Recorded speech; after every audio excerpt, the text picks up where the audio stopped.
За 2022 година во Европа е година на младите, со акцент на младите, нешто што Европскиот парламент го усвои при крајот на 2021 во декември. Во Македонија во јавниот дискурс, освен зборот народ, народот и младите често преовладува во дискурсот. Меѓутоа, какви се всушност политиките кои што ги водат младите, политиките за младите? Зборуваме со Моника Зајкова, пратеничка од Законодавниот дом. Добре дојдовте. Благодарам за поканата. И сосема на почеток да прашам, ако во Европа акцентот е на младите, во Македонија каде е? Во Македонија полна ни е устата на сите за младите, ама некако младите како да се најупотребувана флоскула кога треба нешто да се известува, но после како да се забораваат каде се и кои политики им се потребни. Мене ужасно и ме нервира тоа што се уште ја користиме фразата еднината им припаѓа на младите, затоа што не само иднината, туку сегашноста е на младите, за да спречиме токму во иднина да не се иселуваат и да се ја градат иднината надвор од тука.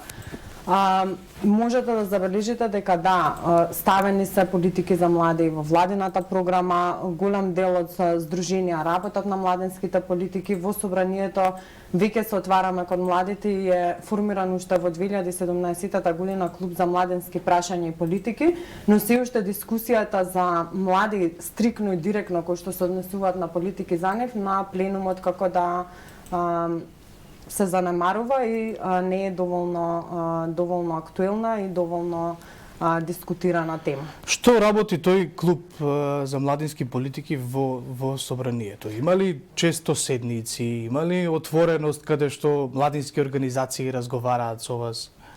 Значи, клубот за младински прашања и политики во 2017 беше формиран со една цел, а тоа е носењето на законот за младинско учество или познат како закон за млади.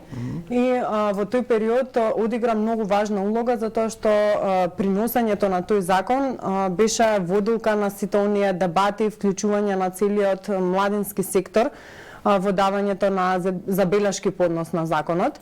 Денес клубот за младински прашања и политики има сосема поинаква агенда.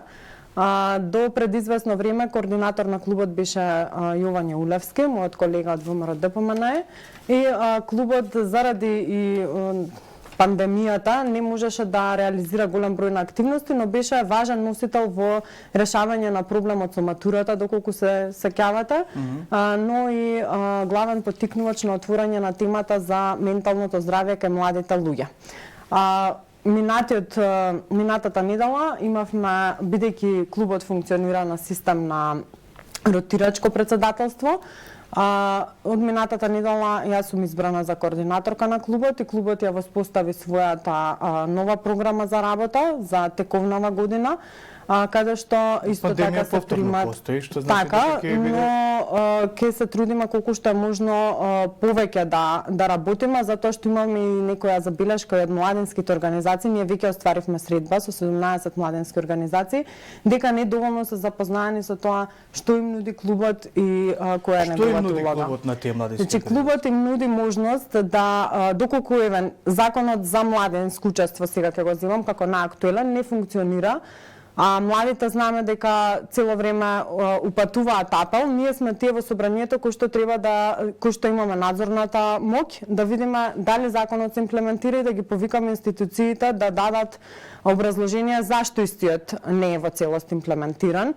Клубот им нуди можност кога имаат одредени законски решенија кои што им се потребни или измени на закони, да може да иницира јавна дебата во собранието, да биде носител на тие измени, бидејќи знаеме дека многу полесно можеме да интервенираме во законските текстови преку пратениците и дека таму се води главно дебатата и клубот треба да е оној кој што ќе лобира помеѓу политичките чинители и ќе треба да издействува побрзо и поефикасно имплементирање на законите за млади. Колку во предходните мандати, колку пати имало такви средби каде што биле слушнати тие дали забелешки, дали насоки кон одредени закони кои што нели младите ги бараат токму тие младински организации кои што не се малку.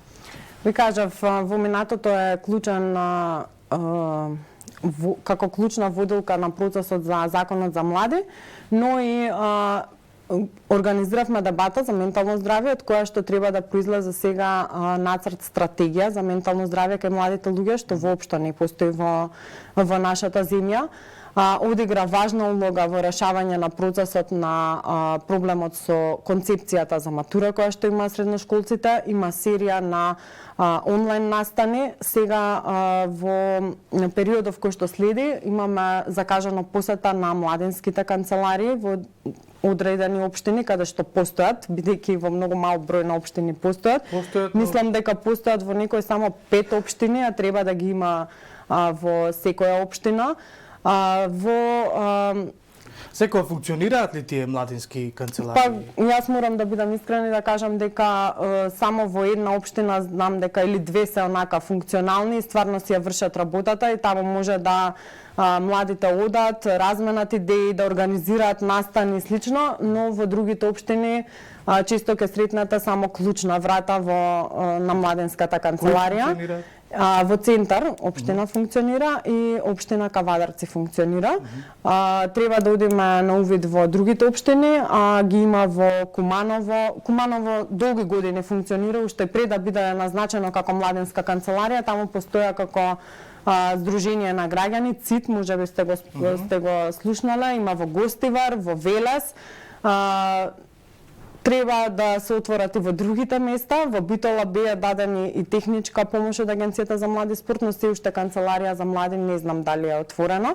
Затоа решивме со клубот да одиме на терен и да видиме каде се отворени, каде навистина функционираат, дали нудат можности за младите, но и идејата е во наредниот период да повеќе ги активираме локалните младински совети, бидејќи знаете дека тој дел од законот за млади некако како да затајува во имплементацијата и ние се уште ги немаме тие локални младински совети.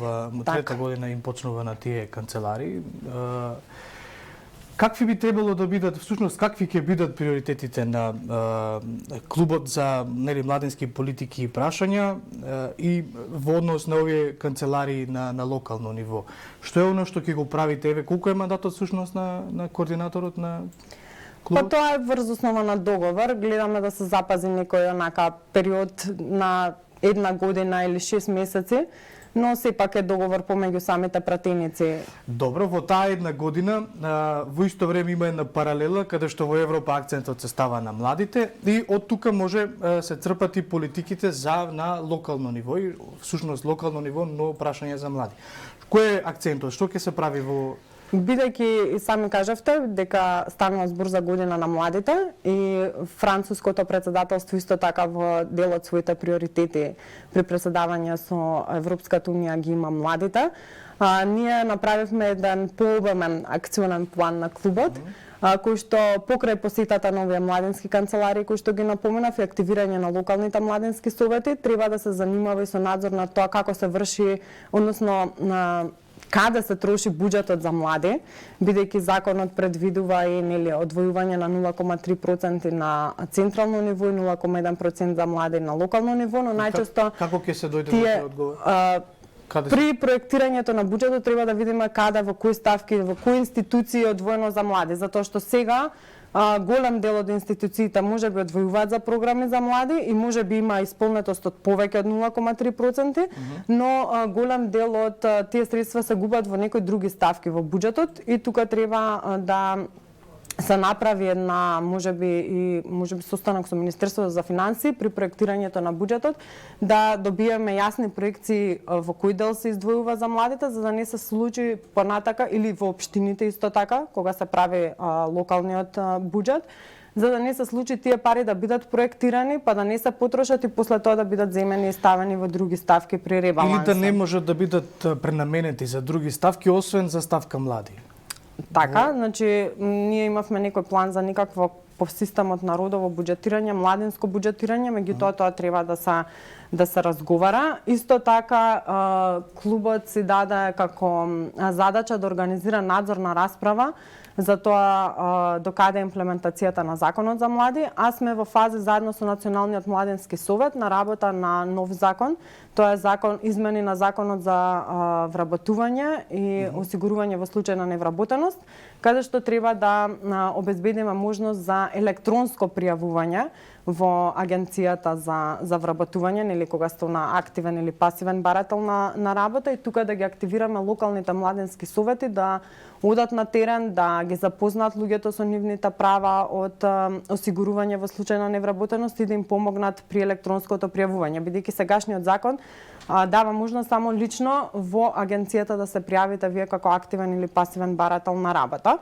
И овој закон е малце еден вид на унапредување. Заедно со средношколците го работиме законот за средношколско организирање, кој што е многу важен сегментот, нели, младенското организирање, затоа што досега немавме закон кој што го уредува средношколското организирање, па бевме соочени со тоа чисто низ годините и да нема средношколски унии кои што ќе ги представуваат правата на средношколците.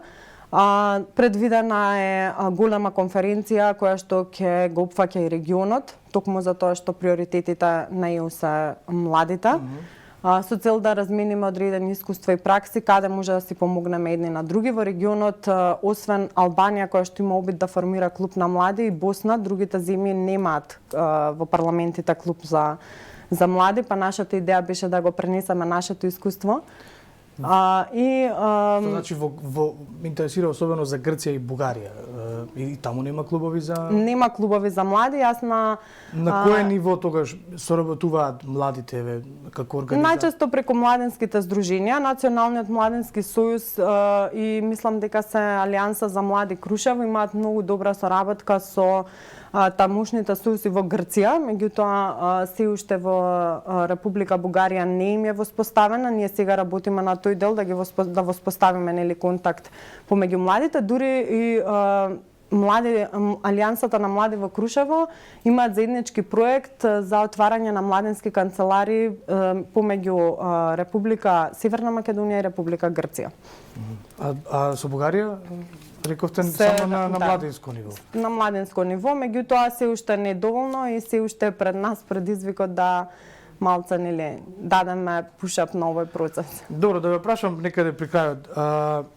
Верувате ли вие дека има доволно волја внатре во собранието, дека она што можеби го имате замислено како координаторка и луѓето со кои што ќе работите, дека политиките ќе можете да ги народно кажано изгурате напред, ако условите се истите како и што били за претходниот координатор, ако вашите колеги пратеници и освен јас, како што реков на почетокот, декларативно и немаат многу голем императив за влегување во некакви младински политики, бидејќи секогаш општествените, оние партиските се многу поважни.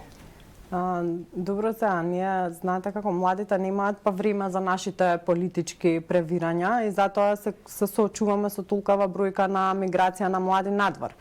Која што не е во опаѓање. Така, клубот за младенски прашања има неформално тело во собранието кое што има задача токму да се надминат тие партиски ставови и да работиме за интересите на младите. И во својот правилник за работа клубот се обврзал дека ќе работи во интересите на младите, а не во интерес на партиите.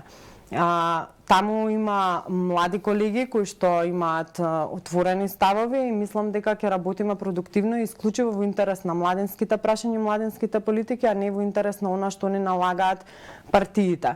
Затоа и овие закони кои што ги напоменав, треба, односно идејата е како потписници да се јават пратениците од клубот на младенски прашања за да не завршат некаде заглавени во лавиринтите на собранието и да бидат користени за популизам на партиите, туку на вистина да се овозможи нешто за младите, затоа што најчесто во тие популистички мерки ги користиме младите за да им се додвориме или не. И не заборавив да напоменам, а е многу важно, Работиме на воведување на принципот на младенски прашања, значи како што има пратенички прашања, да има 2 пати годишно младенски прашања во собранието, каде младите ќе можат директно да се обратат до пратениците, но и до институции релевантни. На отворен ден или на отворена седница?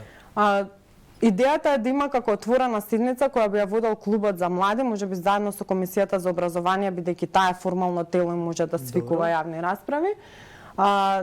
Нормално ќе има повик каде што треба ни достават институции до кои би имале прашања, за да не се прави или да се викаат, имаме куп институции на централно ниво, и ќе имаат прилика младите да постават прашања до представници од тие институции, па и до нас пратениците, да добијат одговор на тие прашања и од таа седница да се извлечат заклучоци за, например, после 6 месеци кога би се одржала следната, да видиме од поднос на тие заклучоци што се имплементирало, што се уште останало да виси во воздух. И под императив тие седници да бидат отворени и за јавноста, многу важно. Да. Сите седници во собранието се отворени за јавност, освен оние каде што се дискутираат одредени прашања кои што се државна тајна. Моника Зајкова, благодарност за одвоеното време. Благодарам.